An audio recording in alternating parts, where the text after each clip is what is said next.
Brought to you by Technopova Curve 5G. Discover new horizon.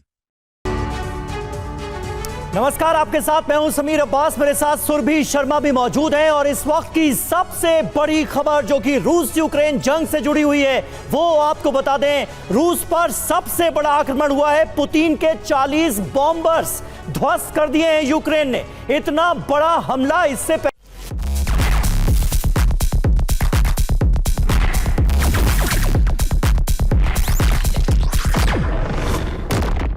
पहले रूस पर कभी नहीं हुआ। बीते 3 सालों में जो अब कर दिखाया है यूक्रेन ने। बड़ी खबर सबसे पहले आपको बता दें, रूस के ओलेनिया एयरबेस पर हमला हुआ है। हमले के बाद एयरबेस पर भारी नुकसान की खबर है और एक नहीं, दो नहीं, कुल 4 एयरबेसेस को निशाना बनाया है यूक्रेन ने। बड़े हमलों को अंजाम दिया गया है। लेकिन ओलेनिया एयरबेस पर हुआ यह हमला, जिसकी तस्वीरें इस वक्त आप देख रहे हैं, वो सबसे ज्यादा खास है क्योंकि यहां पर रूस ने अपने 51 बॉम्बर्स की तैनाती की थी। 51 बॉम्बर्स यहां पर डिप्लॉय किए गए थे और यहां पर एक बड़ा हमला करने में कामयाब रहा है यूक्रेन।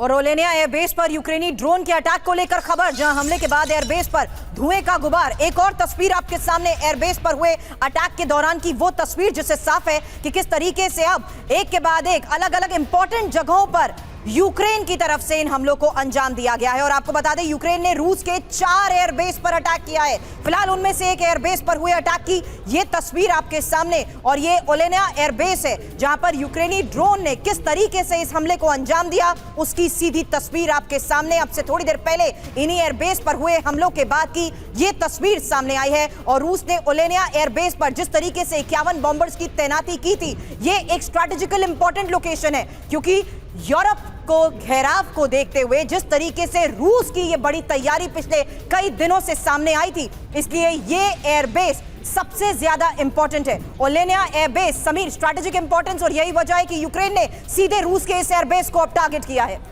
बिल्कुल, और पूरी तरह से ये पुख्ता इनपुट था यूक्रेन के पास कि ओलेनिया एयरबेस पर 51 जो एयरक्राफ्ट्स हैं उनको तैनात किया गया है और इसी वजह से यहां पर निशाना साधा गया और ड्रोन को एक ट्रक से एक्टिव किया गया। यह भी अहम जानकारी सामने आ रही है यूक्रेनी हमले को लेकर। रूस के बॉम्बर्स को बनाया गया निशाना और ड्रोन को एक ट्रक से एक्टिव किया गया, ट्रक से लॉन्च किया गया। ये जानकारी भी सामने आ रही है यूक्रेन के इस बड़े हमले को लेकर। यानी पूरी तरह से वेल प्लान्ड अटैक इसे माना जा सकता है, जो यूक्रेन रूस को बड़ी चोट पहुंचाने में कामयाब हुआ है। हमारे साथ जी सुरभि बोलिए। इस वक्त निशांत चतुर्वेदी हमारे सहयोगी हमें ज्वाइन कर चुके हैं। निशांत, यही इस वक्त का सबसे बड़ा सवाल कि आखिर एक नहीं बल्कि 4 एयरबेस को जिस तरीके से यूक्रेन ने टारगेट किया है, कितनी स्ट्रैटेजिकल इंपॉर्टेंस है इनकी और यही टारगेट पर क्यों? निशांत, सबसे पहले अपने दर्शकों को बताना चाहूंगा, ये पहली बार है अभी तक के इस युद्ध के इतिहास में कि रशिया के 4000 किलोमीटर अंदर यूक्रेन से वहां पे अटैक किया गया है। लोकेशन देखिए, मर्मंस्क जो जगह है वो फिनलैंड और स्वीडन के नजदीक है, स्वीडन के ज्यादा नजदीक है। वहां पर अटैक किया गया है। पहली बार रशिया में साइबेरिया के अंदर अटैक किया गया है। जो इनिशियल इंफॉर्मेशन आ रही है उसके मुताबिक पहली बार ये इंफॉर्मेशन आ रही है कि 3 रशिया के Tu-95 जो कि सुपरसोनिक बॉम्बर्स हैं वो डिस्ट्रॉय कर दिए गए हैं। रशिया के 2 Tu-22 बॉम्बर्स हैं, उनको नुकसान पहुंचा है। ये मैं इंफॉर्मेशन दे रहा हूँ। इस वक्त जब हम आपसे बात कर रहे हैं तो क्रेमलिन में एक इमरजेंसी बैठक चल रही है। इन ऑल प्रोबेबिलिटी कल इस्तांबुल में जो बैठक होने वाली है सीज फायर को लेकर, रशिया और यूक्रेन को लेकर, ये कॉल ऑफ होने की संभावना दिखाई दे रही है। एक और इन्फॉर्मेशन मैं आपको देना चाहूंगा। इस हमले से पहले आज रात में करीब 479 ड्रोन से यूक्रेन के ऊपर हमला किया था रशिया ने, 479 ड्रोन। लेकिन अब आप देखिए पूरे रशिया में इस वक्त बहुत जबरदस्त कोहराम मचा हुआ है क्योंकि अप नॉर्थ हम लोग बात कर रहे हैं फिनलैंड और स्वीडन के नजदीक जहां पे अटैक किया गया है। Right in the centre Siberia में अटैक किया गया है। और आज सुबह ब्रियांक्स में इंटरनल सैबोटाज में उनका वो जिस तरीके से ब्रिज को कोलैप्स कर दिया गया, ये इंफॉर्मेशन आ रही है। बड़ी सभी खबर से आपने थोड़ी देर निशांत पहले आपने दी है, जानकारी- जल्द आपके पास आती हूं। और जो अपडेट आपने दिया है फिलहाल यही बता दें, लोकेशन समीर इंपॉर्टेंट है। जो बात निशांत ने कही कि लगभग 4000 किलोमीटर यूक्रेन से जो दूरी है इस बेस की, वहां पर यूक्रेन ने फिलहाल हमले को अंजाम दिया है। समीर। बिल्कुल, और एक और अहम जानकारी देते हैं। हमले में रूस के Tu-95 बॉम्बर्स तबाह हुए। यूक्रेन के फाइबर ऑप्टिक ड्रोन से यह बड़ा अटैक अंजाम दिया गया है और पुतिन को यह बड़ा जख्म दिया है जेलेंस्की ने। अगर यह कहा जाए तो बिल्कुल गलत नहीं होगा। पिछले 3 साल से ज्यादा समय से यह जंग जारी है और इस जंग के दौरान यह सबसे बड़ी चोट मानी जा सकती है जो यूक्रेन देने में कामयाब हुआ है रूस को।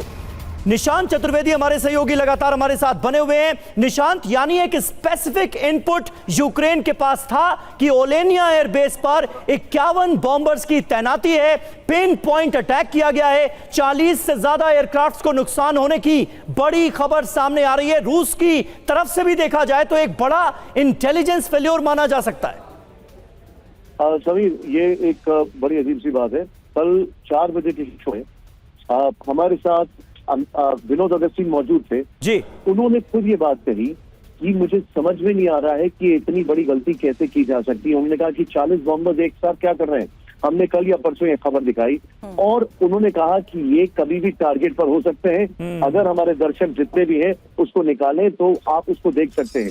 लेकिन एक इंटरेस्टिंग बात जो हमारे सामने अभी आ रही है और वो बड़ी हैरान करने वाली बात है, वो ये है कि ये सारे जो बॉम्बर्स लॉन्च, ये सारे जो अटैक किए गए, ये रशिया के अंदर से किए गए, क्योंकि 4000 किलोमीटर तक ड्रोन ट्रैवल नहीं कर सकता यूक्रेन के पास, वो ड्रोन नहीं है।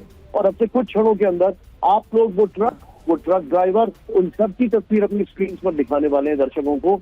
जो और समीर और सुफी, अगर आप चाहें तो हमारा जो व्हाट्सएप का ग्रुप है असाइनमेंट का, उसमें से आप वो वीडियोस जो है वो तुरंत एग्जैक्टली निशांत, वही उसी आधार पर वो जो इन्फॉर्मेशन इस वक्त सामने आ रही है और जो बात आपने थोड़ी देर पहले जिक्र किया कि कुछ दिन पहले ही TV9 भारतवर्ष ने भी बताया था।